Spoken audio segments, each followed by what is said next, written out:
आज से हजारों साल पहले एक ऐसे महान गुरु हुए जिन्हें स्वयं शिव जी ने संजीवनी विद्या की शिक्षा दी। उन्हें शास्त्रों से लेकर शस्त्रों तक, वेदों से लेकर उपनिषदों तक सबका संपूर्ण ज्ञान था और वे देवताओं के गुरु बनने वाले थे। लेकिन फिर ऐसा क्या हुआ कि जो देवताओं के गुरु बनना चाहते थे उन्हें ही अपना सबसे बड़ा शत्रु मान लिया और बन गए असुरों के गुरु, दैत्य गुरु शुक्राचार्य। शुक्राचार्य एक ऐसा नाम जो ये सवाल खड़ा करता है कि क्यों इतने ज्ञानी ऋषि ने देवताओं को छोड़ असुरों का गुरु बनना स्वीकार किया। उनकी विद्या के सामने देवताओं के गुरु देवगुरु बृहस्पति तक नतमस्तक हो जाते थे। वो ऐसे गुरु थे जिनसे स्वयं देवता भी डरते थे। सबसे बड़ा सवाल तो यह कि क्यों उन्हें शिव जी का पुत्र कहा जाता है और क्यों दी शिव जी ने उन्हें संजीवनी विद्या की शिक्षा, जिसके बल पर शुक्राचार्य ने न जाने कितने मर चुके असुरों को जीवन दान दिया। वो एक ऐसे गुरु थे जिन्होंने इंद्रासन को हिलाकर रख दिया और बन गए इंद्र के सबसे बड़े दुश्मन। लेकिन फिर क्यों इंद्र की पुत्री जयंती से उनका विवाह हुआ और देवकन्या बन गई दैत्य गुरु की पत्नी। और सबसे चौंकाने वाला सवाल यह कि इतने ज्ञानी गुरु जिनके पास ऐसी विद्या थी जो मृत को जीवित कर दे, वो आखिर क्यों अपनी जान नहीं बचा सके? आखिर कैसे हुई दैत्य गुरु शुक्राचार्य की मृत्यु? तो आज के इस वीडियो में हम जानेंगे दैत्य गुरु शुक्राचार्य की असली कहानी जो आपको नहीं पता। दैत्य गुरु शुक्राचार्य की वो रहस्यमयी कथा जिसमें छिपा है मृत्यु से अमरता तक का रहस्य और एक ब्राह्मण से दैत्य गुरु बनने तक की अविश्वसनीय यात्रा। लेकिन उससे पहले अगर आपको वीडियो अच्छी लग रही है तो इसे एक लाइक जरूर करें।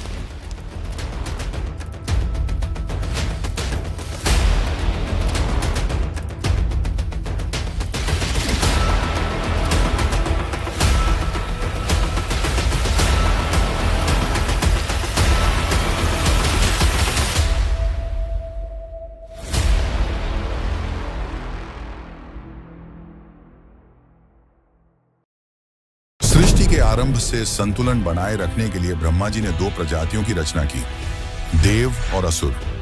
पहले असुर भी अपना जीवन साधारण बिताते थे, परंतु समय के साथ देवताओं ने असुरों के साथ छल करना शुरू कर दिया, जिससे क्रोधित होकर असुर गलत काम करने के लिए प्रेरित हुए और तब से यह माना गया कि देवता धर्म और सत्य के प्रतीक हैं। वहीं दूसरी ओर असुर अधर्म और अराजकता के प्रतीक बने। और इन्हीं दैत्यों के बीच प्रकट हुआ एक ऐसा गुरु जिसकी विद्या से मृत्यु भी भय खाती थी, जिसकी नीति से देवता भी कांप उठते थे। वह थे महर्षि भृगु और काव्या माता के पुत्र शुक्राचार्य। महर्षि भृगु जो सप्तऋषियों में से एक थे, जिन्हें ज्ञान, यज्ञ और ज्योतिष का परम आचार्य कहा जाता था, और उनकी पत्नी थी काव्या, जिन्हें काव्य माता या काव्य कन्या भी कहा जाता था। इन दोनों के संयोग से जन्मे उष्णा, जो आगे चलकर शुक्राचार्य के नाम से प्रसिद्ध हुए। उनका जन्म श्रावण मास की अष्टमी तिथि को हुआ था, एक ऐसा दिन जब स्वयं ब्रह्मांड की ऊर्जाएं संतुलन में होती हैं। बचपन में ही उन्होंने अपने पिता से आशीर्वाद लेकर अंगिरस ऋषि के आश्रम की ओर प्रस्थान किया। अंगिरस ऋषि का आश्रम उस युग का सबसे प्रतिष्ठित स्थान था, जहां स्वर्ग और पृथ्वी के बीच का ज्ञान एक सूत्र में बंधा था। यहाँ देवता, ऋषि पुत्र और मुनि अपने अपने ज्ञान के मार्ग पर साधना करते थे। इन्हीं विद्यार्थियों में दो नाम सबसे तेजस्वी माने जाते थे। एक थे अंगिरस के पुत्र बृहस्पति और दूसरे थे भृगुपुत्र शुक्राचार्य। दोनों में अद्भुत प्रतिभा थी। दोनों के मन में धर्म और ज्ञान के प्रति अगाध निष्ठा थी। लेकिन नियति ने उनके बीच एक ऐसा अंतर रखा जो आगे चलकर सृष्टि के इतिहास को बदल देने वाला था। शुक्राचार्य अत्यंत बुद्धिमान थे। वे वेद, ज्योतिष, औषधि, नीति और युद्ध नीति के गूढ़ रहस्यों को शीघ्र ही आत्मसात कर लेते थे। वहीं बृहस्पति भी तेजस्वी थे, परंतु शुक्राचार्य के मुकाबले वे थोड़े पीछे थे। धीरे धीरे शुक्राचार्य ने अनुभव किया कि गुरु अंगिरस अपने पुत्र के प्रति अधिक झुकाव रखते हैं। यह भावना उनके मन में बार बार चुभने लगी और एक दिन उन्होंने साहस कर गुरु अंगिरस से पूछा, गुरुदेव, जब मैं भी समान रूप से अध्ययन करता हूं तो बृहस्पति को अधिक ज्ञान और आशीर्वाद क्यों मिलता है? इस प्रश्न पर आशी अंगिरस मुस्कुराए और बोले, शुक्र, मेरे लिए सभी शिष्य समान हैं। पर इस जवाब से शुक्राचार्य के मन को संतुष्टि नहीं मिली। इसके बाद शुक्राचार्य ने अंगिरस का आश्रम छोड़ दिया और गौतम ऋषि के आश्रम की ओर पहुंचे और उनसे आग्रह किया कि वे उन्हें शिक्षा प्रदान करें। गौतम ऋषि ने स्नेहपूर्वक उन्हें अपना शिष्य बनाना स्वीकार किया। वहां उन्होंने ब्रह्म विद्या, औषधि शास्त्र, तंत्र और नीति का गहन अध्ययन किया। फिर एक समय जब वे अपनी विद्याओं में निपुण हो गए, तब उन्होंने देवताओं के गुरु बनने की इच्छा व्यक्त की, क्योंकि वे भी चाहते थे कि उन्हें देवताओं का सम्मान और इज्जत मिले। और इसी इच्छा के साथ वे इंद्रलोक पहुंचे। वहां बृहस्पति भी मौजूद थे। अब देवता द्विविधा में थे कि किसे अपना गुरु बनाएं। यह बात तो सभी जानते थे कि शुक्राचार्य हर मायने में बृहस्पति से कहीं आगे हैं, परंतु इंद्र की बृहस्पति के साथ गहरी मित्रता होने के कारण बृहस्पति को देवताओं का गुरु चुना गया। इतना ही नहीं, शुक्राचार्य जिस सम्मान की इच्छा लेकर इंद्रलोक पहुंचे थे, उसे भी तोड़ते हुए इंद्र ने भारी सभा में कहा, तुम्हारी माता काव्या दैत्य कुल से है और हम किसी असुर को अपना गुरु नहीं बना सकते। यह बात शुक्राचार्य को चुभ गई और उसी पल से वह ऋषि जो देवताओं के गुरु बनना चाहते थे, बन गए देवताओं के सबसे बड़े दुश्मन। शुक्राचार्य पाताल लोक की ओर चल पड़े। वहां दैत्यों ने उन्हें वह इज्जत दी जिसकी उन्हें चाह थी, और तब से वे बन गए दैत्य गुरु शुक्राचार्य। लेकिन शुक्राचार्य की कहानी यहां समाप्त नहीं होती। उनकी असली कहानी तो अब शुरू होती है कि कैसे स्वयं शिव जी ने उन्हें सिखाई संजीवनी विद्या, जिसके बल पर वे किसी भी मृत को फिर से जीवन प्रदान कर सकते थे। तो चलिए अब जानते हैं शुक्राचार्य की असली कहानी। जब किसी हृदय में अपमान की अग्नि प्रज्वलित होती है, तो वह या तो उसे भस्म कर देती है या उसे कुछ ऐसा बना देती है जो इतिहास को बदल दे। अंगिरस के आश्रम से निराश और आहत होकर निकले शुक्राचार्य अब उसी रूपांतरण के मार्ग पर थे। उनके भीतर की पीड़ा उन्हें एक ऐसे लोक की ओर ले जा रही थी जहां अन्याय के विरुद्ध विद्रोह जन्म लेता था। पाताल लोक, दैत्यों का राज्य। कहा जाता है कि जब शुक्राचार्य वहां पहुंचे तो समस्त दैत्य समुदाय विस्मित रह गया। दैत्यराज ने उन्हें प्रणाम करते हुए कहा, हे भृगुपुत्र, आपके ज्ञान का हम लंबे समय से आदर करते आए हैं। आज यदि आप हमारे गुरु बन जाएं, तो कोई भी देवता हमारे विरुद्ध विजय प्राप्त नहीं कर सकेगा। इन शब्दों में शुक्राचार्य को वह आदर मिला जिसकी उन्हें वर्षों से प्रतीक्षा थी।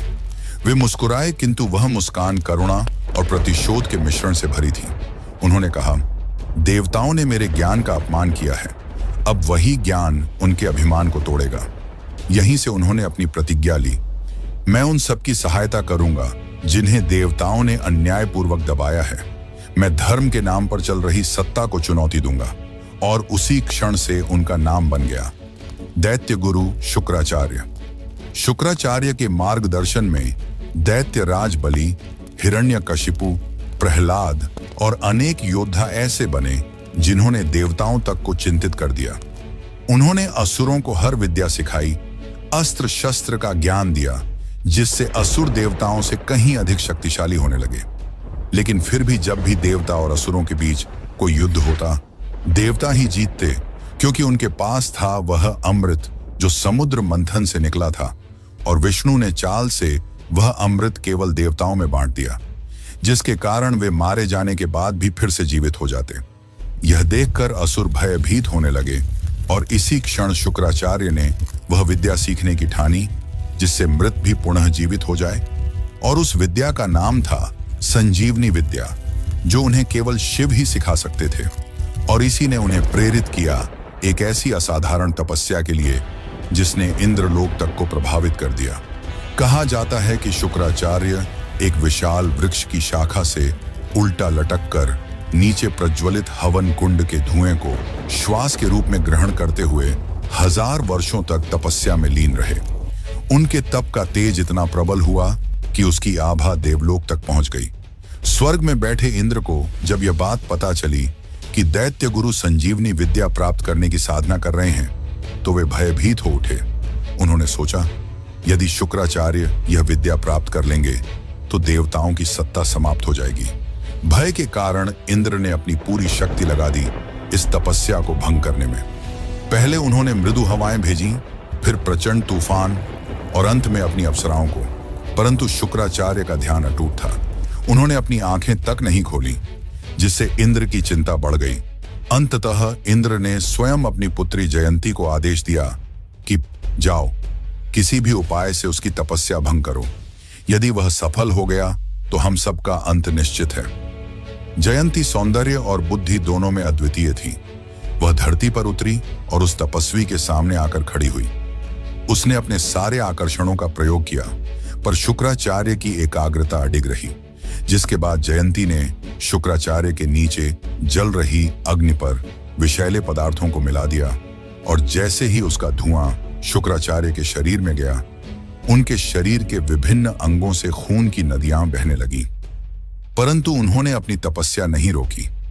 यह सब देखकर जयंती को अपनी गलती का एहसास हुआ और वह वहां से लौट गई, और शुक्राचार्य अपनी तपस्या में लीन रहे।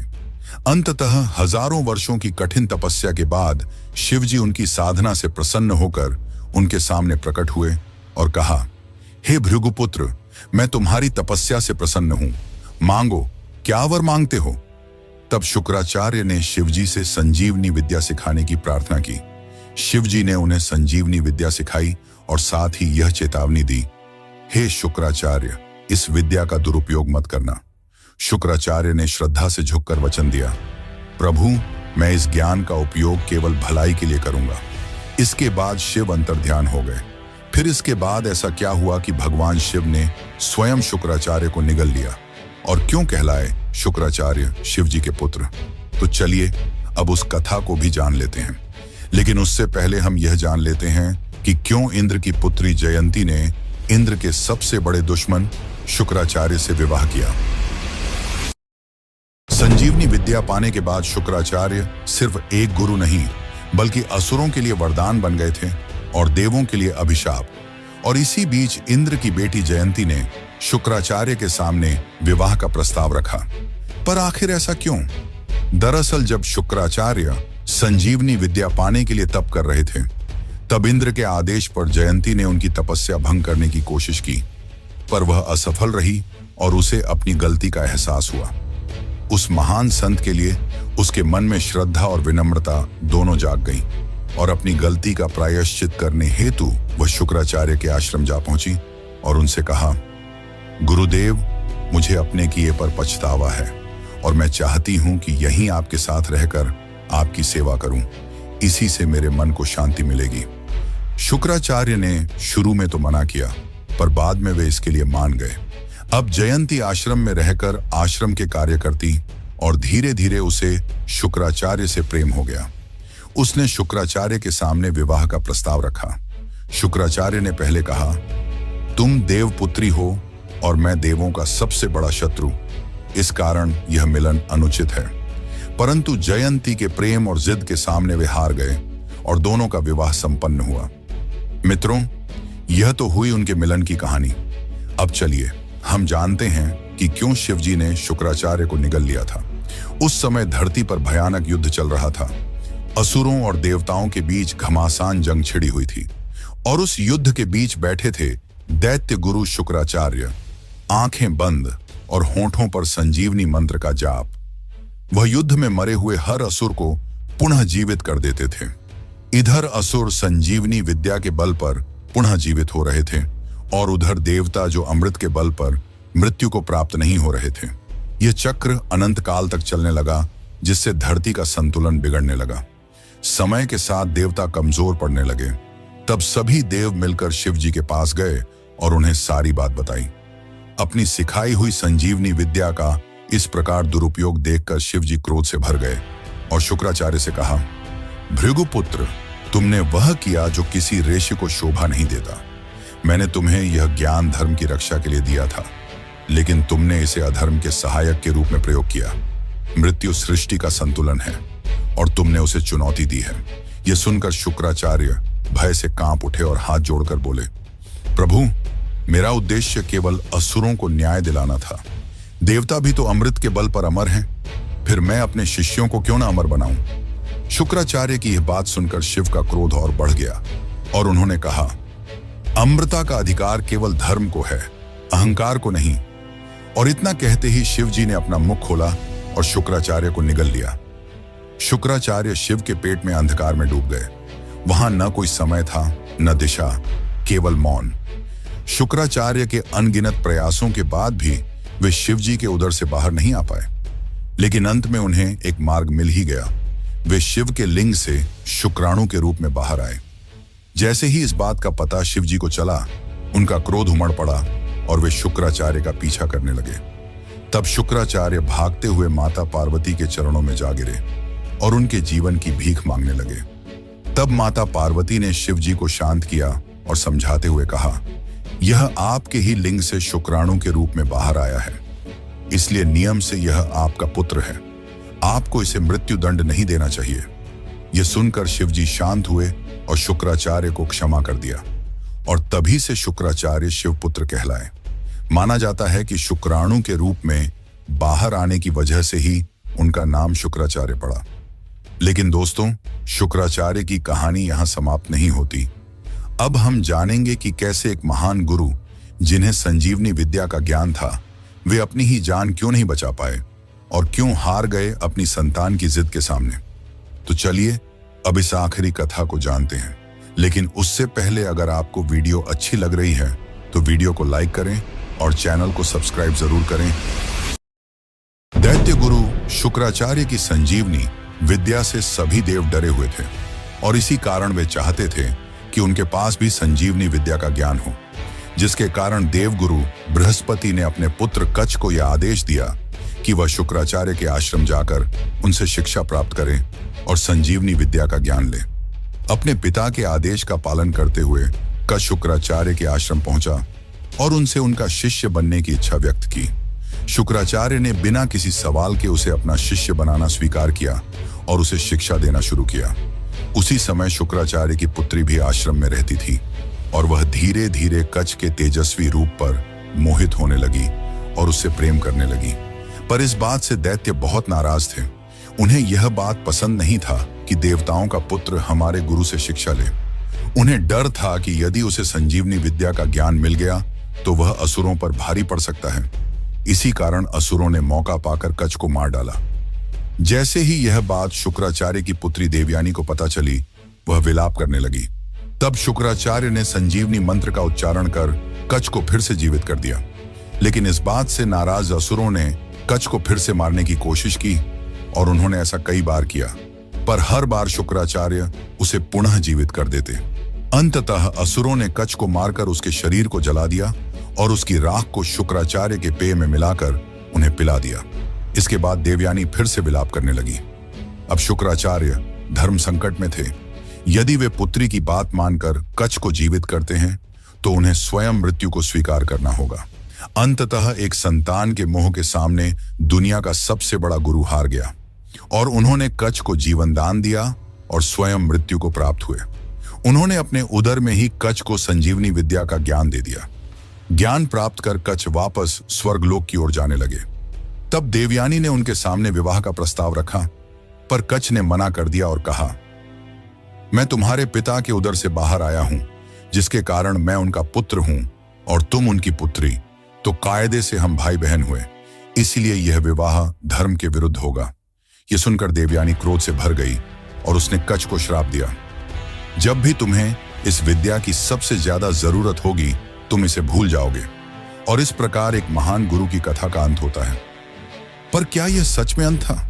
क्योंकि शुक्राचार्य की कथाएं तो इसके आगे भी मिलती हैं। दरअसल हुआ यह था कि शुक्राचार्य ने कच्छ को जीवन दान देने से पहले ही उसे संजीवनी विद्या का ज्ञान दे दिया था, और जब कच्छ उनके उदर से बाहर आया तो शुक्राचार्य की मृत्यु हो गई। परंतु कच्छ ने अपने गुरु के प्रति अपना दायित्व निभाते हुए सबसे पहला कार्य यह किया कि अपने गुरु शुक्राचार्य को ही संजीवनी विद्या के ज्ञान से पुनर्जीवित किया। और इसके बाद शुक्राचार्य ने अनंत काल तक कई महान असुरों को शिक्षा प्रदान की। तो यह थी एक महान गुरु की कहानी, जो दैत्य गुरु होने के बावजूद आज भी देवगुरु से अधिक पूजे जाते हैं। और मित्रों, अगर आपको हमारी वीडियो अच्छी लगती है तो कमेंट करके जरूर बताइए कि आप और किन किन विषयों पर वीडियो देखना चाहेंगे। बाकी इस वीडियो को अंत तक देखने के लिए आपका धन्यवाद।